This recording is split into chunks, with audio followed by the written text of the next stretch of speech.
புரட்சித் தலைவர் எம்ஜிஆர், புரட்சித் தலைவி அம்மாவின் புகைப்படத்தை பயன்படுத்துவதற்கு பாமகவினருக்கு முழு உரிமை உள்ளதாக அமமுக பொதுச் செயலாளர் டிடிவி தினகரன் தெரிவித்துள்ளார். விக்கிரவாண்டியில் தேர்தல் பரப்புரை கூட்டத்தில் பேசிய அவர் இவ்வாறு தெரிவித்துள்ளார். அதனால்தான் சொல்கின்றேன், இன்றைக்கு நானும் சகோதரர் OPS அவர்களும் அம்மா அவர்களால் உருவாக்கப்பட்டவர்கள். இங்கே பாட்டாளி மக்கள் கட்சிக்கு துணையாக இந்த தேர்தலிலே நாங்கள் அவர்களோடு இந்த தேர்தலை சந்திக்கின்றோம்.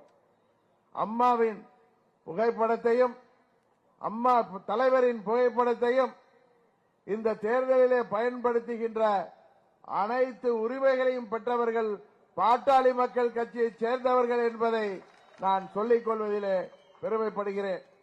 இது ஏதோ கூட்டணியில் இருக்குங்கிறதுக்காக சொல்லல.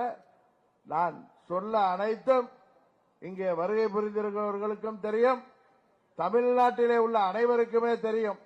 காரணம், 96 தேர்தல் தோல்விக்கு பிறகு அம்மா அவர்கள் அரசியலிலே இனி தலையெடுக்க முடியாது என்று சொன்ன பொழுது 98 தேர்தலிலே நம்மோடு கூட்டணி வைத்தவர்தான் டாக்டர் ராமதாஸ் ஐயா என்பதை மீண்டும் அவர்களுக்கு தெரியப்படுத்திக் கொள்கின்றேன்.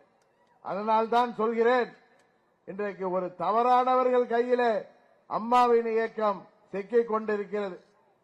அதை மீட்டெடுக்க வேண்டும் என்கிற பெரிய பொறுப்பு என்னிடமும் சகோதரர் OPS அவரிடம் இருக்கிறது. நாங்கள் வருங்காலத்திலே எங்கள் முயற்சியிலிருந்து என்றைக்குமே பின்வாங்க மாட்டோம். அம்மாவின் இயக்கத்தை மீட்டெடுத்தே தீருவோம் என்பதை இந்த நல்ல மேடையிலிருந்து நான் தெரிவித்துக் கொள்கின்றேன்.